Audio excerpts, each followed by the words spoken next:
இதே அனைத்து இந்திய அண்ணா திராவிட முன்னேற்ற கழக ஆட்சியில் இருக்கின்ற பொழுது 2011 இதே புரட்சி தலைவி அம்மாவர் தமிழகத்துடைய முதலமைச்சராக பொறுப்பேற்கின்ற பொழுது 1,14,000 கோடியில் கடன்ல தான் பொறுப்பேற்றாங்க.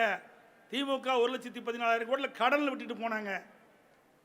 அதுக்கு பிறகு 10 ஆண்டு காலம் சிறப்பான ஆட்சி.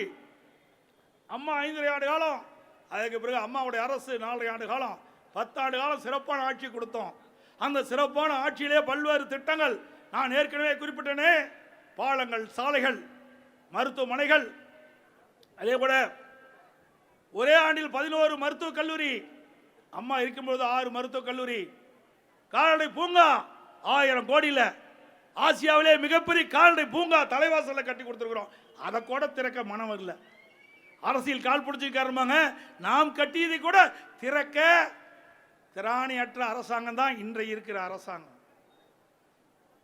அதோட இன்னைக்கு பொறியியல் கல்லூரி, வேளாண் கல்லூரி, பாலிடெக்னிக் கல்லூரி, ஐடி கல்லூரி, இப்படி பல கல்லூரிகளை கொடுத்து இவ்வளவு திட்டத்தில் சட்டக்கல்லூரி, சேலத்தில் சட்டக்கல்லூரி 130 கோடியில் கட்டி திறந்திருக்கிறோம்.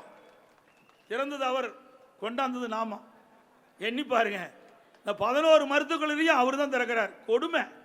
கொண்டு வந்தது நாம கஷ்டப்பட்டு, திறப்பு விழா அவர் பண்றார். நாம சட்டக்கல்லூரி கொண்டாந்தோம், அவரு திறந்துகிட்டு இருக்கார். கேட்டா நான் எங்களுடைய சாதனைங்கிறார். நான் ஏற்கனவே அடிக்கடி சொல்லுவேன், நான் பெற்ற பிள்ளைக்கு அவர் பேர் வச்சுக்கிட்டு இருக்கார். இதுதான் அவர் செய்யற வேலை. தமிழ்நாட்டில் வேற என்ன வேலை செய்ய போறார்? செய்திகளை உடனுக்குடன் தெரிந்து கொள்ள உடனே சப்ஸ்கிரைப் பண்ணுங்க.